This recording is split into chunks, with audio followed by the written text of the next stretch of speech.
Hello friends, Diwali पर तो सबके यहाँ मेहमान आते हैं। तो इस बार हमने उनके लिए ये 4 अलग अलग तरह के समोसे बनाए हैं और वो भी सिर्फ 5 मिनट में। सबसे पहले हम अपना डो रेडी कर लेंगे। इसके लिए हम 2 कप मैदा लेंगे, उसमें 1 स्पून कलौंजी डालेंगे, फिर 1 स्पून अजवाइन क्रश करके डालेंगे।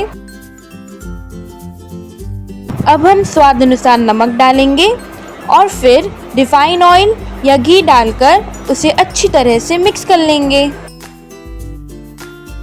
जब मैदा वीडियो के अनुसार इस प्रकार बाइंड होने लगे तब हम अपना डो रेडी कर लेंगे। फिर डो रेडी होने के बाद हम उसे 30 मिनट के लिए रेस्ट के लिए छोड़ देंगे। अब हम अपनी स्टफिंग रेडी कर लेंगे। इसके लिए हम 4 से 5 आलू लेंगे और उसे अच्छी तरह से स्मैश कर लेंगे। इसके बाद हम 1 चम्मच हल्दी, 1 चम्मच लाल मिर्च, 1 चम्मच गरम मसाला, 1 चम्मच धनिया मसाला और स्वाद अनुसार नमक डालने के बाद 1 कप राइस फ्लावर डालकर इसे अच्छी तरह से मिक्स कर लेंगे। और इसी के साथ हमारी स्टफिंग हो गई रेडी।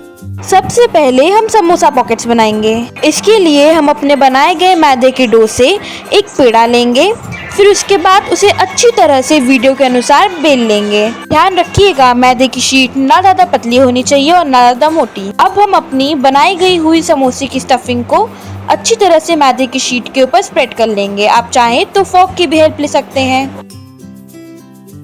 अब हम इस पर एक और मैदे की शीट रख देंगे और फिर उसे हल्के हाथ से बेल लेंगे।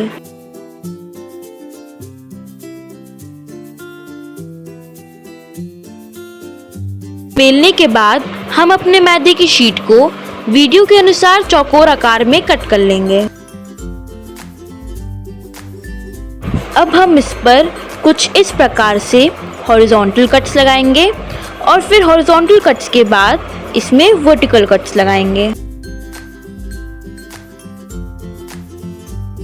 इससे हमारे छोटे छोटे चौकोर आकार के पीसेस रेडी हो जाएंगे। अब हम वीडियो के अनुसार स्क्वायर के 2 फ्रंट कोनों को अटैच कर लेंगे और फिर उसके बाद अपोजिट साइड के कोनों को भी अटैच कर लेंगे। इस प्रकार से हमारे समोसा पॉकेट्स के शेप हो जाएंगे ready. Wow, now that's a unique shape, right? अब हम अपने बनाए हुए समोसा पॉकेट्स को तल लेंगे। आप चाहें तो इसे एयर फ्राई भी कर सकते हैं। दीदी क्या आप टॉफी बना रही हो? वीडियो बना रही हूँ मैं। और इसी के साथ हमारे समोसा पॉकेट्स हो गए तैयार। अब हम उसे अच्छे से प्लेटिंग करके सर्व कर लेंगे। यम्मी। अब हम बनाएंगे स्विस रोल समोसा। अब हम एक पेड़ा लेंगे और फिर उसे अच्छे से हल्के हाथ से बेल लेंगे। बेलने के बाद हम अपनी स्टफिंग उसमें इवनली स्प्रेड कर लेंगे।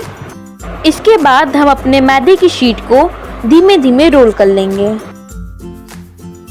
रोल करने के बाद हम उसे साइड से सील कर देंगे। अब हम इसको छोटे छोटे पीसेस में कट कर लेंगे। लग रहा है ना बिल्कुल स्विस रोल की तरह। फिर हम अपने बनाए हुए स्विस रोल्स को तल लेंगे और इसी के साथ हमारे स्विस रोल समोसा हो गए तैयार। दीदी ये कितनी यम्मी है। चलिए अब बनाते हैं समोसा क्रोसॉन्ट।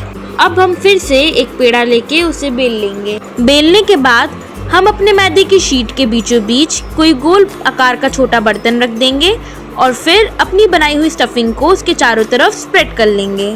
फिर हम वीडियो के अनुसार उसमें क्रिस क्रॉस करके इस तरह से कट्स लगाएंगे।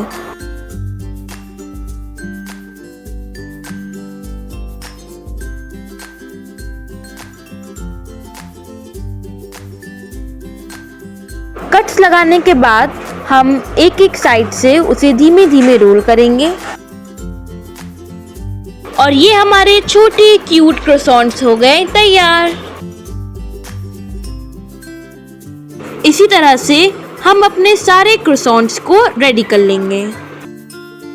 अब हम अपने क्रोसॉन्ट्स को फ्राई कर लेंगे। हमने अपने क्रोसॉन्ट्स को बनाते समय एक छोटी सी गलती कर दी थी, जिसकी वजह से फ्राई करते समय हमारे क्रोसॉन्ट्स खुल गए थे।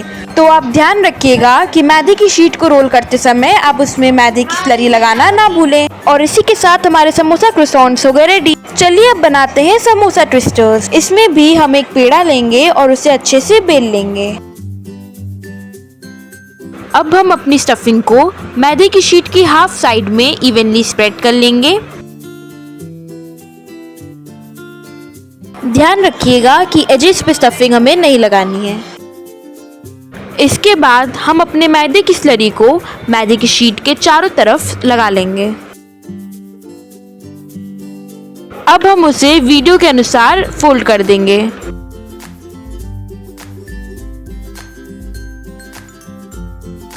इसके बाद हम इसमें वर्टिकल कट्स लगाएंगे।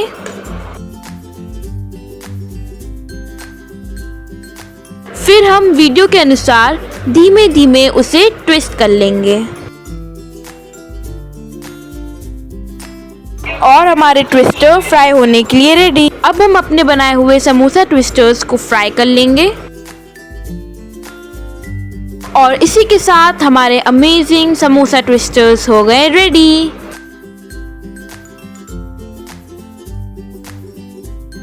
अब हमारे चारों यूनिक टाइप के समोसा तो हो गए हैं रेडी, पर हमारा मैदा बच रहा था तो हमने उससे बना लिए हैं खारी।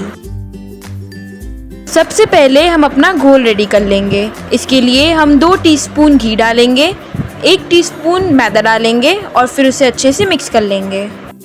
अब हम एक पेड़ा लेंगे और फिर उसे पतला सा बेल लेंगे। अब हम उस पर अपना प्रिपेयर्ड घोल लगाएंगे, फिर मैदा स्प्रिंकल कर लेंगे और फिर उसके ऊपर एक और मैदे की शीट रखकर इसी सेम प्रोसेस को 2 से 3 बार रिपीट कर लेंगे।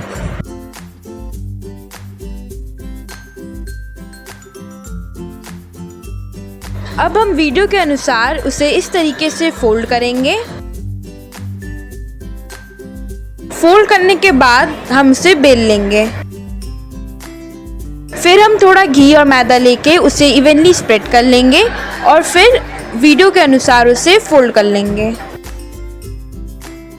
अब हम इसे अच्छे से बेल लेंगे और फिर उसके बाद हम इसमें छोटे छोटे वर्टिकल कट्स लगा लेंगे। अब हम इसे डीप फ्राई कर लेंगे और इसी के साथ हमारे खारी हो गए हैं तैयार।